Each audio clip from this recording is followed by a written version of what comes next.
नमस्कार दोस्तों देखिए, आज मैं आपके लिए लेकर आया हूँ यमुनानगर के बारे में। तो इससे पहले मैंने आपको अम्बाला डिस्ट्रिक्ट के बारे में बताया था कि अम्बाला में जो भी चीज़ें हैं उन सभी के बारे में एक ट्रिक बताई थी मैंने आपको, और उसके द्वारा सभी चीज़ें उस ट्रिक से मैंने आपको समझाई थी। तो अगर आपने मेरी वो वीडियो अभी तक नहीं देखी है तो आप मेरी वो वीडियो देख सकते हैं।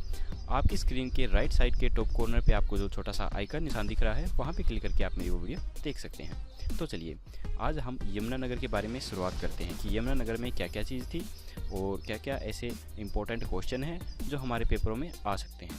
तो चलिए शुरुआत करते हैं।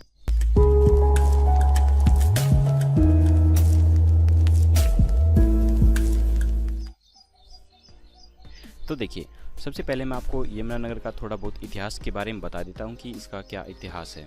ठीक है, तो देखिए, यह नगर पश्चिमी यमुना नहर के तट पर स्थित है। तो पश्चिमी यमुना नहर कौन सी है इसके बारे में मैं आपको अभी जस्ट बताऊंगा थोड़ी देर में। ठीक है, तो इसका गठन 1 नवंबर 1989 को हुआ था, और इसके आसपास जो ज़िले हैं वो भी आप देख सकते हैं। यहाँ पे देखिए करनाल है, यहाँ पे कुरुक्षेत्र है, यहाँ पे अम्बाला है, और ऊपर की तरफ हिमाचल प्रदेश है और इस तरफ उत्तर प्रदेश पड़ता है। तो ये चीज़ आप ध्यान रखिए, क्योंकि इन चीज़ के बारे में भी पेपरों में पूछ लिया जाता है कि किस ज़िले की सीमा है जो उत्तर प्रदेश से लगती है या हिमाचल प्रदेश से लगती है। ठीक है, तो इनका आप ध्यान रखिए। ठीक है, तो इसके बाद देखिए, इस नगर का जो पुराना नाम है वो था अब्दुल्लापुर, और यह ज़िला प्रमुख रूप से उद्योगों के लिए काफ़ी विख्यात है। यहाँ पर कागज़ मिल, शुगर मिल, पेपर मिल और धातु के उत्पादन के कारण यह ज़िला काफ़ी ज़्यादा फेमस है। ठीक है, तो उद्योग वगैरह इस यमुनानगर के अंदर काफ़ी ज़्यादा होते हैं। ठीक है, तो अब देखिए, इसके मंडल, तहसील, उप तहसील और खंड है, इनके बारे में बता देता हूँ। तो दोस्तों, इनके बारे में भी आपको जानना बहुत ज़रूरी है, क्योंकि पिछले जो पेपर हुआ था कलरक का उसमें पूछे गए थे। जैसे कि पूछ लेते हैं, जैसे कि मंडल है इसका मैं बता देता हूँ, जैसे जगाधरी मंडल है और बिलासपुर मंडल है। तो पेपरों में ऐसे पूछते हैं कि जो बिलासपुर है वो हमारे हरियाणा के किस ज़िले में स्थित है। तो अगर आपको ध्यान होगा, आपने याद किया होगा तो आप आसानी से बता देंगे, और आपने याद नहीं किया होगा तो आप नहीं बता सकेंगे। तो ये भी आपको याद करना काफ़ी इंपॉर्टेंट है। इसके बाद देखिए तहसील हैं यहाँ पर जगाधरी, छछरौली, बिलासपुर और रामपुरा, ये 4 यहाँ की इसकी तहसील हैं। उसके बाद उप तहसील हैं सठौर, मुस्तफ़ाबाद, ये 2 इसकी उप तहसील हैं। और जो खंड हैं वो देखिए कौन कौन से हैं, बिलासपुर, छछरौली, जगाधरी, रादौर, सठौर और मुस्तफ़ाबाद, ये 4 जो इनके मंडल, तहसील, उप तहसील और खंड है। ये आप अच्छे से ध्यान रखिए, क्योंकि पेपरों में ये पूछी भी जाती हैं। ठीक है, तो इसके बाद देखिए नेक्स्ट क्वेश्चन पे चलते हैं। ताजेवाला कॉम्प्लेक्स। तो ताजेवाला जो मेन कॉम्प्लेक्स है ये वही कॉम्प्लेक्स है जहाँ पर पश्चिमी यमुना नहर निकलती है। तो इसके बारे में देखिए मैं आपको बता देता हूँ। यह यमुनानगर में जगाधरी पावटा मार्ग पर ताजेवाला तथा कालेसर में ही स्मरणीय स्थल है, जो एक दूसरे से 5 किलोमीटर की दूरी पर स्थित है। इसमें यमुना नदी पर बनाया गया ताजेवाला हैंड वर्कस एक प्रसिद्ध पर्यटक स्थल है, और यहीं से यमुना नदी से पश्चिमी यमुना नहर तथा पूर्वी यमुना नहर निकलती है। ठीक है, तो जो ये ताजेवाला कॉम्प्लेक्स है, देखिए इसका चित्र मैं आपको दिखा देता हूँ। ये है ताजेवाला कॉम्प्लेक्स। ठीक है, तो यहाँ से पश्चिमी और पूर्वी यमुना नहर दोनों फटती हैं। तो ये यहाँ पे बांध बनाया हुआ है। तो ये बांध में पानी कभी ज़्यादा हो जाता है तो इस बांध को खोल देते हैं, और कभी कम होता है तो इसे बंद कर देते हैं। ठीक है, तो इस प्रकार से ये काम करता है। तो देखिए, इसके बाद मैं आपको पश्चिमी यमुना नहर इसके बारे में बता देता हूँ, क्योंकि पश्चिमी यमुना नहर से रिलेटेड पिछले बार एक क्वेश्चन आया था, और उसने पूछ रखा था कि पश्चिमी यमुना नहर हरियाणा के किन किन ज़िलों से सिंचाई करती है। तो चलिए मैं इसके बारे में आपको थोड़ा बहुत बता देता हूँ। ठीक है, तो देखिए, जो यमुना नहर है जो हमारे हरियाणा को उत्तर प्रदेश से अलग कर रही है, वो यहाँ से गुजरती है। देखिए मैं आपको दिखाता हूँ, यहाँ से ऐसे गुजर रही है। जो ये हमारी सीम है, हमारे हरियाणा की उत्तर प्रदेश की सीम है, यहाँ से बिल्कुल इस सीम से होते हुए ऐसे गुजर रही है। ठीक है, और ऐसे ये आगे उत्तर प्रदेश में यहाँ पर जा रही है। तो ये यमुना नहर है जो हमारे हरियाणा को, उत्तर प्रदेश को अलग अलग करती है। ठीक है, तो देखिए यहाँ से ताजेवाला नामक स्थान निकलता है, यमुनानगर के इस जगह से ताजेवाला नामक स्थान निकलता है, और यहाँ से पश्चिमी यमुना नहर फटती है। इस प्रकार से फटती है ये पश्चिमी यमुना नहर। तो देखिए ये इसकी अलग अलग कई शाखा हैं, यहाँ तक तो ये सिंगल आती है, उसके बाद ये कई शाखाओं में फट जाती है। ठीक है, इसकी अलग अलग काफ़ी शाखा बन जाती हैं। इस तरह से एक कैथल फतेहाबाद की तरफ चली जाती है, और एक इस तरह से जींद होते हुए हिसार की तरफ चली जाती है, एक इस तरफ रोहतक की ओर भी जाती है, रोहतक की ओर चली जाती है, ठीक है। और यहाँ सिरसा की तरफ भी जाती है एक इस तरह से। तो इसकी ये शाखा हैं, इनको अलग अलग शाखा बोला जाता है, ठीक है। जैसे सिरसा शाखा, हिसार शाखा, फतेहाबाद शाखा, रोहतक शाखा, ठीक है। तो ये पश्चिमी यमुना नहर बोला जाता है, इसकी अलग अलग शाखा बनाई हुई है, ठीक है। और इसके अलावा इस तरफ भी है एक, उसे बोलते हैं पूर्वी यमुना नहर, ठीक है। तो यहाँ होती है इस तरफ पूर्वी यमुना नहर, तो इसकी भी अलग अलग कुछ शाखा हैं। ये सब उत्तर प्रदेश में है, तो ये हमारे हरियाणा जीके के अंदर नहीं आती है क्योंकि ये उत्तर प्रदेश की तरफ जाती है, लेकिन आपको जानना थोड़ा ज़रूरी है। तो ये है इसकी पूर्वी शाखा, और ये इस पश्चिमी तरफ है, ये है इसकी पश्चिमी शाखा, ठीक है। तो इन नदियों के बारे में मैं आपको विस्तार से नेक्स्ट वीडियो में बताऊँगा। अगर आपको इन नदियों के बारे में देखना है तो मेरे चैनल को सब्सक्राइब कर लीजिए, क्योंकि नेक्स्ट वीडियो में मैं इनके बारे में पूरे विस्तार से लेके आऊँगा, और हरियाणा में जो जो नदी हैं उन सभी के बारे में मैं आपको बताऊँगा।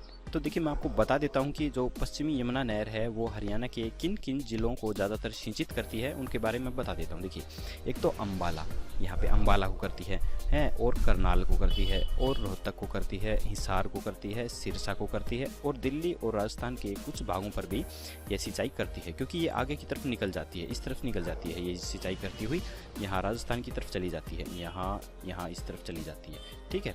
तो और दिल्ली में भी इस तरफ आती है, ये यहाँ से होते हुए दिल्ली की साइड भी आती है, और यहाँ पे दिल्ली की तरफ भी चली जाती है। तो इस तरह से दोस्तों इसको आप अच्छे से समझ गए होंगे, और अगर आपके पेपर में इससे रिलेटेड क्वेश्चन आएंगे तो आप आसानी से उसका जवाब दे पाएंगे, ठीक है। तो अब चलिए चलते हैं नेक्स्ट क्वेश्चन की ओर। अब देखिए, ये है हथनी कुंड कॉम्प्लेक्स, ठीक है। तो हथनी कुंड कॉम्प्लेक्स भी एक काफ़ी महत्वपूर्ण पर्यटक स्थल है, तो ठीक है। ऐसा माना जाता है कि पांडवों ने अपने वनवास का कुछ समय शिवालिक की पहाड़ियों में व्यतीत किया था, और हथनी कुंड के निकट दादोपुर नामक स्थान है जहां 60 दरी यमुना जल को नियंत्रित करने के लिए बनी है, ठीक है। तो हथनी कुंड कॉम्प्लेक्स है, इसके बारे में देखिए, ये फोटो दिखा देता मैं, हथनी कुंड कॉम्प्लेक्स की ये फोटो है, ठीक है। तो ये इसे बोलते हैं हथनी कुंड कॉम्प्लेक्स, ठीक है। तो अब चलिए नेक्स्ट क्वेश्चन पे चलते हैं। ये देखिए, नेक्स्ट क्वेश्चन है बीरबल का रंग महल, ये भी यमुनानगर के अंदर ही स्थित है, ठीक है। तो इसके बारे में मैं आपको बता देता हूँ कि यह यमुनानगर से 12 किलोमीटर दूर बूढ़िया नामक एक प्राचीन कस्बे के समीप बीरबल ने अपने रहने के लिए आबादी से दूर जंगलों में रंग महल का निर्माण करवाया था, जो उस समय आमोद प्रमोद यानी कि मनोरंजन का प्रमुख साधन रहा होगा, क्योंकि उस समय वो राजा महाराजा जो मनोरंजन करते थे वो इन्हीं के द्वारा अपना मनोरंजन करते थे। कहीं दूर जंगलों में कोई किला बना लिया या कोई जगह बना ली, तो इस तरह से वो अपना मनोरंजन करते थे, ठीक है। तो ये मैं आपको उसका चित्र दिखा देता हूँ। ये देखिए, ये बीरबल का रंग महल है। तो यहाँ पे बीरबल अपना मनोरंजन करता था, और ये काफ़ी फेमस है, ठीक है। तो अब चलते हैं नेक्स्ट क्वेश्चन की ओर। देखिए, नेक्स्ट क्वेश्चन है चनेटी स्तूप, यह जगाधरी में है, यमुनानगर के जगाधरी शहर में है, काफ़ी फेमस शहर है, ठीक है। तो जगाधरी नगर से 3 किलोमीटर दूर पूर्व दिशा में स्थित स्तूप का प्रथम विवरण चीन के विद्वान यात्री हेनसांग के यात्रा चरणों से प्राप्त होता है। वे यहाँ सम्राट हर्षवर्धन के शासनकाल में आए थे। हेनसांग ने लिखा है कि यह स्तूप सूद गांव से पश्चिम की ओर यमुना के दाएं तरफ प्रदेश में स्थित है। तो इस प्रकार से देखिए, मैं आपको ये चित्र में भी दिखा देता हूँ चनेटी स्तूप। ये देखिए, ये गोल गोल टाइप में होता है, और ये थोड़ा सा ऊपर की ओर बीच में से उठा हुआ होता है, इसे चनेटी स्तूप बोलते हैं। तो ये भी काफ़ी देखने के लायक प्राचीन जगह है यमुनानगर के अंदर, ठीक है। तो देखिए, अब चलते हम नेक्स्ट क्वेश्चन की ओर, ठीक है। तो नेक्स्ट क्वेश्चन है गुरुद्वारा कपाल मोचन, ठीक है। यह एक सिखों का धार्मिक स्थान है। यमुनानगर के बिलासपुर स्थित कपाल मोचन सरोवर के पूर्व में गुरु गोविंद सिंह जी का गुरुद्वारा है। 1687 ईस्वी में गुरु जी ने 52 दिन का यहाँ पर पड़ाव डाला था, तथा युद्ध के दौरान अपने शस्त्रों को यहाँ पर उन्होंने धोया था। तो उन्हीं की याद में यहाँ पे ये गुरुद्वारा कपाल मोचन बनाया गया है। ये भी काफ़ी अच्छा धार्मिक स्थल है, आप इसे भी देख सकते हैं। ये देखिए, ये इसकी फ़ोटो है गुरुद्वारा कपाल मोचन की, ठीक है। तो ये भी काफ़ी अच्छा एक हिस्टोरिकल पैलेस है, और आप इसे देख सकते हैं, ठीक है। तो नेक्स्ट क्वेश्चन है चिट्ठा मंदिर। देखिए, चिट्ठा मंदिर भी एक हिंदुओं का धार्मिक स्थल है। यहाँ स्थित हनुमान मंदिर में श्वेत हनुमान की मूर्ति की स्थापना 70 वर्ष पूर्व की गई थी, ऐसा यहाँ पे माना जाता है। और कहा जाता है कि इस पवित्र भूमि पर कौरवों तथा पांडवों का युद्ध हुआ था, और यहाँ स्थित हनुमान जी की श्वेत प्रतिमा को चिट्ठा मंदिर के नाम से भी जाना जाता है। इस स्थान को महंत श्री गंगानंद गिरी जी की तपोस्थली होने का भी गौरव प्राप्त है। तो देखिए इस क्वेश्चन को आप इस प्रकार से याद रख सकते हैं कि जो चिट्ठा मंदिर है, चिट्ठा मंदिर से भक्त अपने चिट्ठी के जरिए अपना भगवान से आशीर्वाद मांगते हैं, तो वो हो गया चिट्ठा मंदिर। ठीक है, तो इस प्रकार से आप इसको याद रख सकते हैं। तो चलिए अब चलते हैं नेक्स्ट क्वेश्चन की ओर। देखिए अगला क्वेश्चन है ताजेवाला। ठीक है, ये ताजेवाला और कालीसर दो स्थान है। तो सबसे पहले मैं ताजेवाला के बारे में बताता हूँ। तो ताजेवाला वही स्थान है जो मैंने अभी थोड़ी देर पहले बताया था। यमुनानगर में स्थित ताजेवाला एक स्मरणीय स्थल है। यहाँ स्थित ताजेवाला हैंड वर्कर्स बहुत ही प्रसिद्ध पर्यटक स्थल है। इसी स्थान से यमुना नहर भी निकलती है, जो मैंने अभी थोड़ी देर आपको बताया था।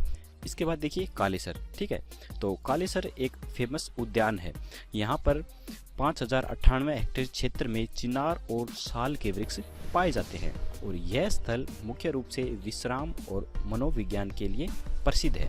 ठीक है, तो ये भी दोनों काफ़ी फेमस चीज़ें हैं यहाँ यमुनानगर के अंदर।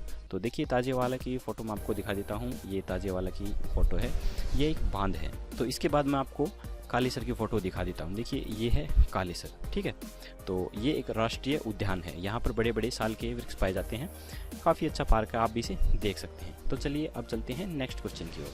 ठीक है, तो नेक्स्ट क्वेश्चन है आदि बद्री मंदिर और बसंतपुर। ठीक है, तो आदि बद्री है, इसके बारे में आपको बता देता हूँ। देखिए यमुनानगर जिले में बिलासपुर के उत्तर में शिवालिक की पहाड़ियों के समीप यह पौराणिक गांव बसा है। ऐसा माना जाता है कि यह स्थान सरस्वती नदी का उद्गम स्थान रहा होगा। ठीक है, तो ये भी काफ़ी एक फेमस जगह है आदि बद्री। तो ये यमुनानगर के अंदर ही है। तो आ सकती है कि आदि बद्री कहाँ पर पड़ता है, तो ये यमुनानगर में पड़ता है। ठीक है, इसके बाद देखिए बसंतपुर। तो बसंतपुर देखिए यमुनानगर जिले के उत्तर पूर्व में बसंतपुर नाम का एक नगर बसा है। इस स्थान का संबंध राजा शांतनु से माना जाता है। ठीक है, तो ये बसंतपुर की कुछ फोटो हैं, देखिए मैं आपको दिखाता हूँ। ये देखिए सरस्वती उद्गम स्थल वती कुंड आदि बद्री। ठीक है, ये आदि बद्री में यहाँ पे लोग जा रहे हैं, ऊपर चढ़ रहे हैं। तो ये काफ़ी फेमस जगह है यहाँ की, आप इसे भी देख सकते हैं।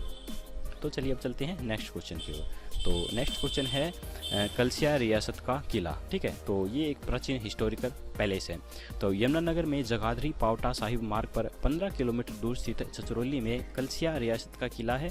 यह किला अंग्रेजों ने पंजाब के सरदार रणजीत सिंह व सरदार सिंह को इनाम के रूप में दिया था। इस किले को रानी की खिड़की भी कहा जाता है, इसलिए यह किला यहाँ पर काफ़ी फेमस है। ठीक है, तो इसको याद रखिए कि ये कलसिया किला है, ये यमुनानगर के अंदर स्थित है। ठीक है, तो अब चलते हैं नेक्स्ट क्वेश्चन की ओर। तो देखिए इसके अलावा यहाँ पर यमुनानगर में सूर्य कुंड मंदिर भी है जो अमादलपुर में स्थित है, और एक लक्कड़हारा मंदिर है, ये जगाधरी के अंदर स्थित है। जगाधरी काफ़ी फेमस जगह है यमुनानगर की। और इस तरह से यहाँ पर एक बुद्धू शाह के नाम से भी गुरुद्वारा है जो सिखों का धार्मिक स्थल है। ठीक है, तो ये सब चीज़ें यहाँ पर स्थित हैं। और इसके बाद देखिए मैं प्रमुख उद्योगों के बारे में आपको बता देता हूँ। ठीक है, तो देखिए एक है बलारपुर पेपर मिल जो 1929 में स्थापित की गई थी। यह आज़ादी से पहले की स्थापित की हुई मिल है। ये सबसे पुरानी मिल मानी जाती है यमुनानगर की, ये सबसे पुरानी मिल है क्योंकि ये सबसे पहले यहाँ पे स्थापित हुई थी और ये काफ़ी फेमस भी है। ठीक है, इसके बाद देखिए सरस्वती शुगर मिल, तो ये 1933 में स्थापित हुई थी। तो सरस्वती शुगर मिल एक चीनी मिल है, यहाँ पर गन्ने के द्वारा चीनी बनाई जाती है। ठीक है, तो इसके बाद देखिए भारत स्टार केमिकल लिमिटेड, इसकी स्थापना 1938 में की गई थी। तो ये भी एक काफ़ी फेमस उद्योग है। इसके अलावा देखिए यहाँ पर railway carriage and wagon workshop, तो रेलवे का यहाँ पे कैरिज वैगन वर्कशॉप है। रेलवे के जो डब्बे वगैरह होते हैं उनका काम यहाँ पे किया जाता है, तो वो यहाँ पे स्थित है। तो ये railway carriage and wagon workshop 1952 में स्थापित किया गया था। इसके अलावा देखिए यमुना गैस लिमिटेड, तो ये भी एक कंपनी है, लिमिटेड कंपनी है। तो इसकी भी स्थापना 1973 में की गई थी। ये भी यमुनानगर में ही स्थित है। और इसके अलावा ये लास्ट है एक बिल्ट स्टेडियम, ये यहाँ पे एक स्टेडियम है, तो ये भी यमुनानगर में स्थित है। ठीक है, तो ये सब उद्योग यमुनानगर में, इनको याद रखिए। इनके बारे में किसी के बारे में भी आपसे पूछ सकता है कि ये चीज़ कहाँ पर स्थित है, तो आप इसे याद करेंगे तो अच्छे से आपको ध्यान रहेगा कि हाँ ये चीज़ें यमुनानगर में स्थित है। तो दोस्तों मैं ऐसी ही अच्छी वीडियो आपके लिए लेकर आता रहता हूँ। अगर आप भी कंटिन्यू मेरी इस प्रकार की वीडियो देखना चाहते हैं और हरियाणा जीके सीखना चाहते हैं तो आप मेरे चैनल को सब्सक्राइब कर सकते हैं। तो जल्दी ही मिलते हैं दोस्तों। Thanks for watching, bye bye. अगर आपको मेरी ये वीडियो पसंद आई तो प्लीज़ लाइक, शेयर और सब्सक्राइब करना बिल्कुल मत भूलिए। जल्दी ही मिलते हैं एक नई वीडियो के साथ। तब तक के लिए जय हिंद, जय भारत।